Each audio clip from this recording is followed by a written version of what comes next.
नमस्कार, मैं हूं पंकज मटपाल और आज इस वीडियो में मैं दूंगा आपके कुछ और सवालों के जवाब। तो शुरू करते हैं ये कार्यक्रम और लेते हैं एक एक करके कुछ सवाल। तो पहला सवाल जो मैं ले रहा हूं ये पूछा है सुजीत दास ने। सुजीत जी, मुझे ऐसा लग रहा है कि मैंने पहले भी आपके किसी प्रश्न का उत्तर दिया है, तो मुझे उम्मीद है कि ये जो प्रश्न आज मैं यहाँ पर लूँगा ये पहले से अलग होगा, और या फिर हो सकता है कि आपने सवाल पहले ना पूछा हो। तो आपका जो आज सवाल है वो ये है कि आपकी उम्र है 44 ईयर्स की और 58 ईयर्स की एज में आपको चाहिए 2 करोड़ रुपए, और साथ ही आपने ये भी बताया है कि 35,000 रुपीज पर मंथ आप इन्वेस्ट कर सकते हैं। तो देखिए, म्यूचुअल फंड्स में रिटर्न्स जो है वो गारंटीड तो नहीं होते हैं, ज़्यादा भी हो सकते हैं, कम भी हो सकते हैं, लेकिन यदि हम लॉन्ग टर्म की बात करें और इक्विटी में इन्वेस्ट करने की बात करें तो यहाँ पर रिटर्न्स आपको शायद इससे भी बेहतर मिल सके, लेकिन फिर भी कैलकुलेशन के लिए मैं 12% का CAGR यहाँ पर एज्यूम करूंगा। और 12% के CAGR पर यदि हम कैलकुलेट करते हैं तो 35,000 रुपीज पर मंथ से 14 ईयर्स में 1 करोड़ 45 लाख के आसपास इकट्ठा हो सकते हैं। तो कोई बात नहीं, क्योंकि आपने पहले ही बता दिया है कि इस वक्त पर आप 35,000 रुपीज पर मंथ इन्वेस्ट कर सकते हैं, लेकिन 14 ईयर्स में आपकी इनकम तो कई बार बढ़ेगी, ऐसे उम्मीद तो हम कर ही सकते हैं। तो आप समय के साथ अपने इन्वेस्टमेंट को यानी कि SIP अमाउंट को भी बढ़ाते जाइए। और यदि एक simple for the purpose of calculation मैं ये मान के चलूं कि आप हर साल 6% से स्टेप अप करेंगे, यानी कि इन्वेस्टमेंट अमाउंट को 6% से बढ़ाते जाएंगे, तो भी करीब 1 करोड़ 96 लाख के आसपास करीब करीब इकट्ठा हो सकते हैं। लेकिन मैं फिर भी कहूंगा कि 6% से नहीं, बल्कि आप 10% या उससे भी अधिक से बढ़ाइए, क्योंकि समस्या यह है कि इन्फ्लेशन की वजह से पैसे की वैल्यू कम हो जाती है, और आज से 14 ईयर्स के बाद की यदि बात की जाए तो 2 करोड़ रुपए आज के 2 करोड़ के बराबर नहीं रहेंगे, ये कम हो जाएंगे। तो इसके लिए आप स्टेप अप करें, और स्टेप अप भी आप कम से कम 10% से करने की कोशिश करें, तो ये अच्छा होगा। और जहां तक स्कीम्स का सवाल है, क्योंकि बात हो रही है 14 ईयर्स की, तो यहां पर आपको एक डाइवर्सिफाइड पोर्टफोलियो बनाना चाहिए, जहां पर large cap, mid cap, small cap सभी तरह के म्यूचुअल फंड्स हों।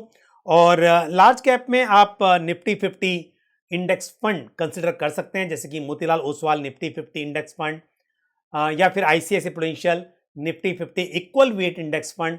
इस तरह के फंड्स को कंसिडर किया जा सकता है।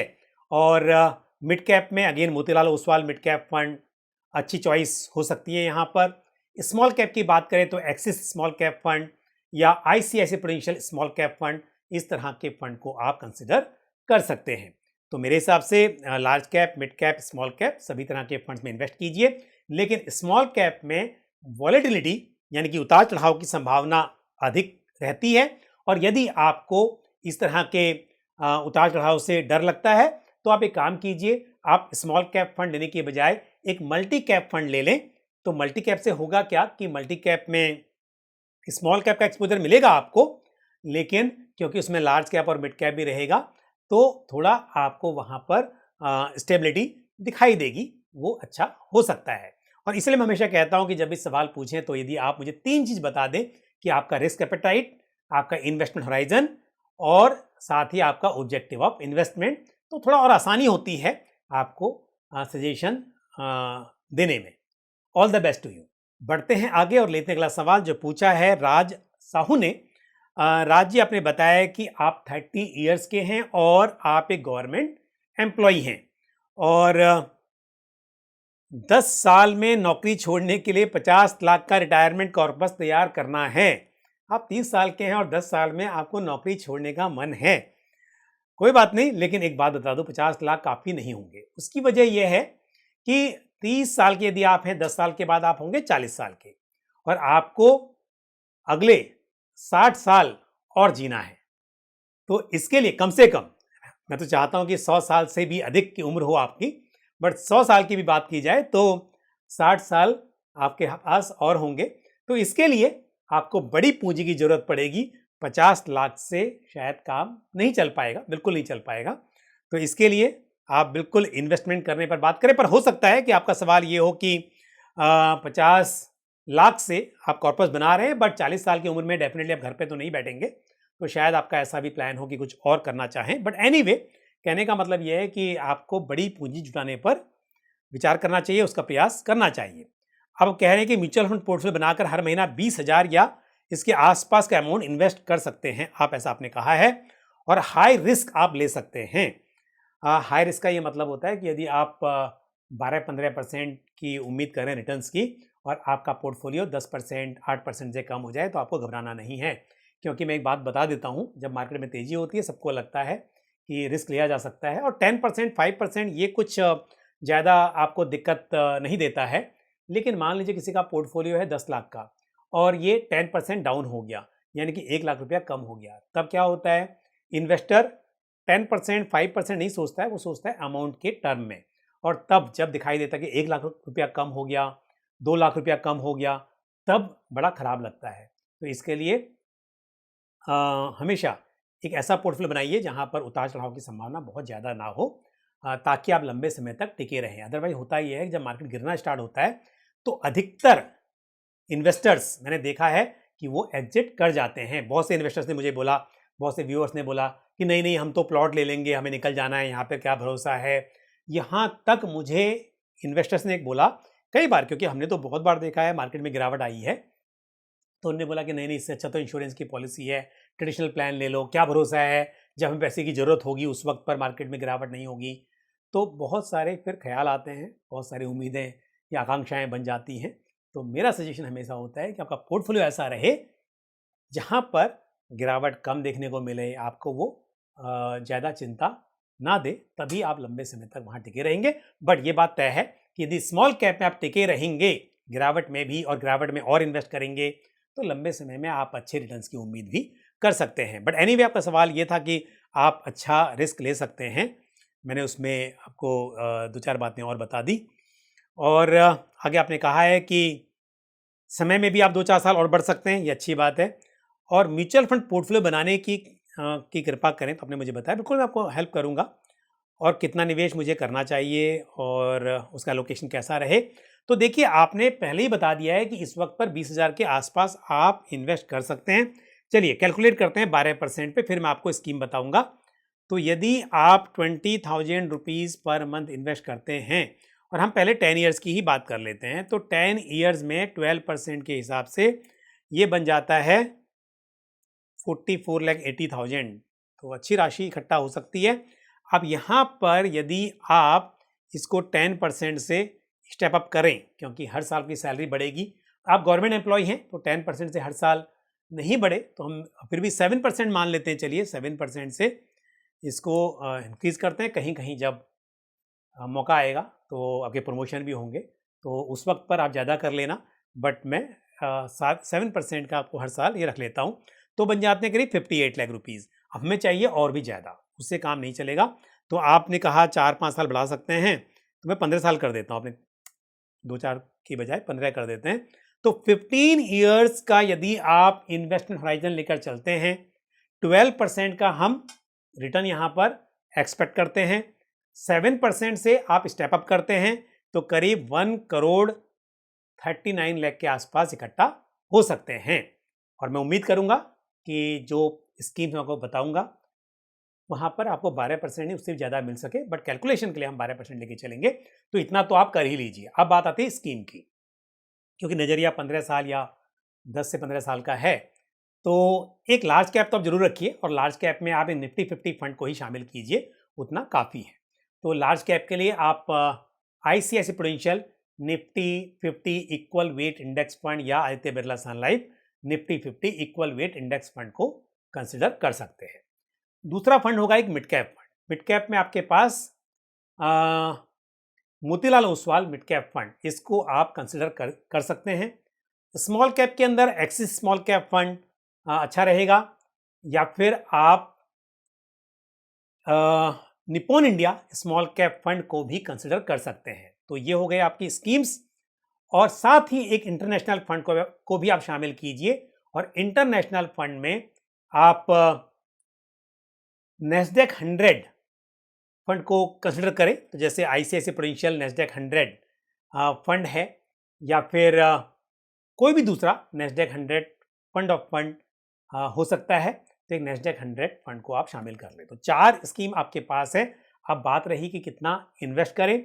तो यहां पर क्योंकि बात हो रही है लंबे समय की, आप सभी में यदि 5000 ईच इन्वेस्ट करेंगे तो भी चलेगा। वैसे लार्ज कैप में ज़्यादा होना चाहिए, स्मॉल कैप में कम होना चाहिए, बट क्योंकि आपने कहा है कि आप हाई रिस्क ले सकते हैं, तो इसके लिए मैं कहूँगा कि चारों स्कीम में 5,000 रुपये कर दीजिए।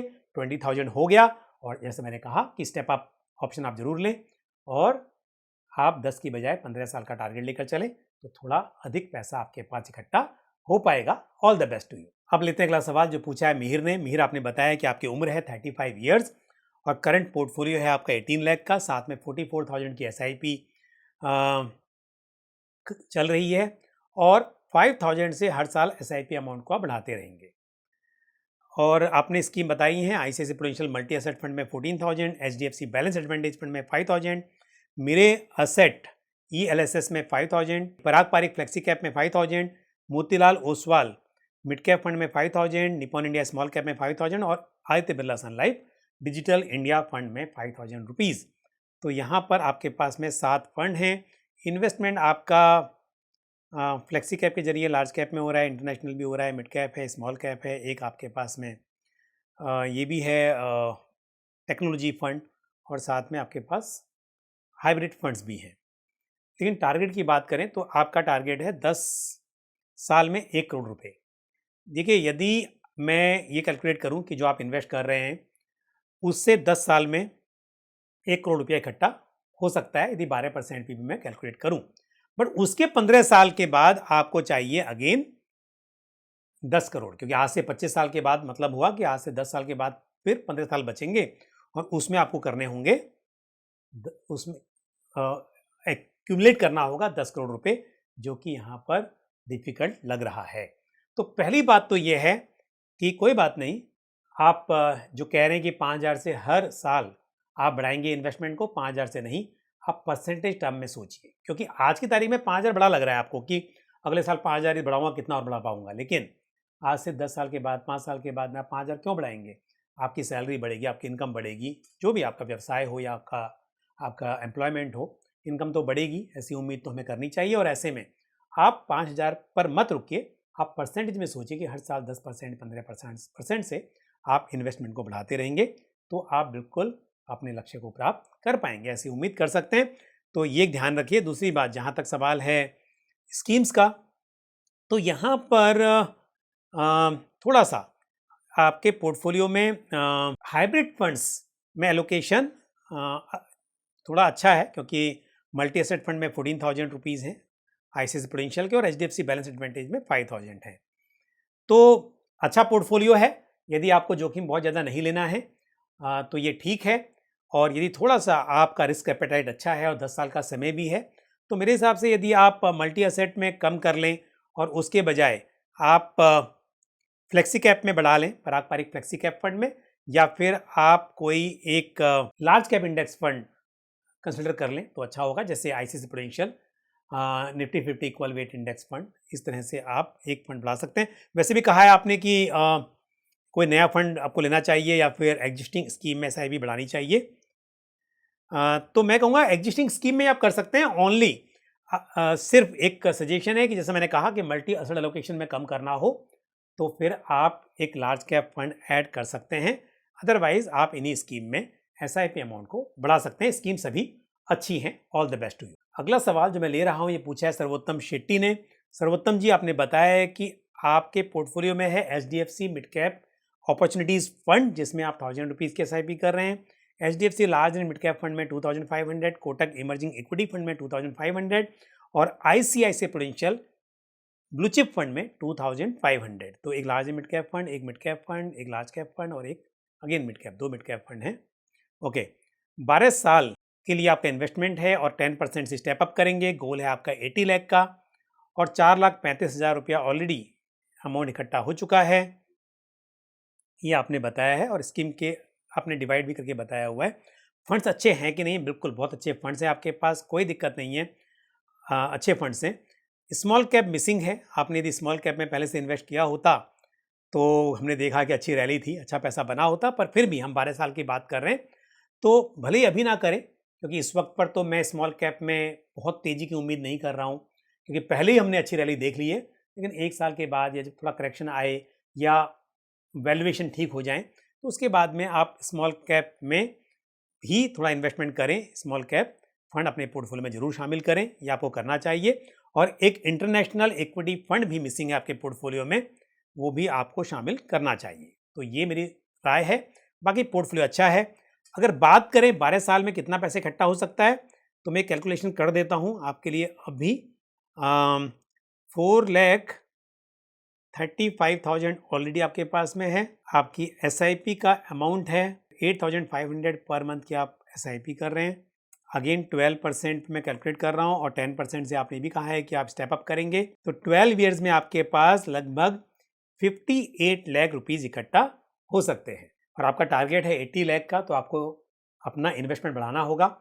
अगर मैं कैलकुलेट करूँ यहाँ पर 12% के हिसाब से, तो यदि आप अपनी एसआईपी को इस वक्त पर 13,000 की कर देते हैं और सेम जैसा आपने कहा कि 10% से स्टेप अप करेंगे, तब जाके 12 साल में करीब 80 लाख रुपीज़ इकट्ठा हो सकते हैं। तो या तो अभी बढ़ाइए या फिर बाद में 10% की बजाय आपको और ज़्यादा बढ़ाना होगा, तब आप अपना जो लक्ष्य है उसे हासिल कर पाएंगे। या फिर आपको जो रिटर्न्स हैं जो हम उम्मीद कर रहे हैं 12% की, उससे अधिक मिल पाए, तब ये मुमकिन हो पाएगा। लेकिन रिटर्न्स पर आपका कंट्रोल नहीं है, इन्वेस्टमेंट करने पर डेफिनेटली आपका कंट्रोल है। तो मैं तो कहूँगा कि आपको इन्वेस्टमेंट जरूर बढ़ाना चाहिए अगर ये मुमकिन हो। All the best to you. और अब लेते हैं आज का आखिरी सवाल जो पूछा है सचिन कुमार जी ने। सचिन जी, आपने बताया है कि आप इन्वेस्टमेंट करना चाहते हैं 15 साल के लिए और गोल है आपका 2 करोड़ का। 30,000 रुपीज़ पर मंथ की एसआईपी कर रहे हैं और स्कीम से आपके पास मेरे असेट लार्ज कैप फंड उसमें 5,000, Mirae asset mid cap fund 1,500, Nippon India small cap 5,000, Parag Parikh flexi cap 5,000, Motilal Oswal large and mid cap fund 5,000, Quant active fund 1,500, Canara Robeco blue chip fund 5,000, SBI blue chip fund 1,500। पहली बात तो funds अच्छे हैं, लेकिन आपके पास large cap में बहुत अधिक स्कीम्स हैं और 15 साल की आप बात कर रहे हैं, तो मेरे हिसाब से आप पहली बात तो स्मॉल कैप फंड्स कम कर दीजिए, क्योंकि अब आपके पास large and mid cap fund है, उसके जरिए भी आपका इन्वेस्टमेंट लार्ज कैप में हो रहा है। पराग पारिक फ्लेक्सी कैप फंड का एक्सपोजर भी लार्ज कैप में है। Motilal Oswal large and mid cap fund में भी लार्ज कैप है। क्वांट एक्टिव फंड में भी लार्ज कैप है और उसके अलावा आपके पास 3 लार्ज कैप फंड भी हैं। तो आप कैनरा रोबेको और एसबीआई ब्लू चिप दोनों में से एसआईपी दोनों में आप कैंसिल कर सकते हैं। मेरे asset large cap fund already है, उसको आप रख सकते हैं, तो एक लार्ज कैप फंड रखिए। और आपका स्मॉल कैप में जो एक्सपोजर है वो 5,000 रुपीज़ और मिड कैप में 1,500 है, तो मिड कैप में आपको एक्सपोजर बढ़ाना चाहिए। मेरे एसेट मिड कैप में ही आप एसआईपी अमाउंट बढ़ा सकते हैं, तो ये बेहतर होगा, ऐसा कर लीजिए।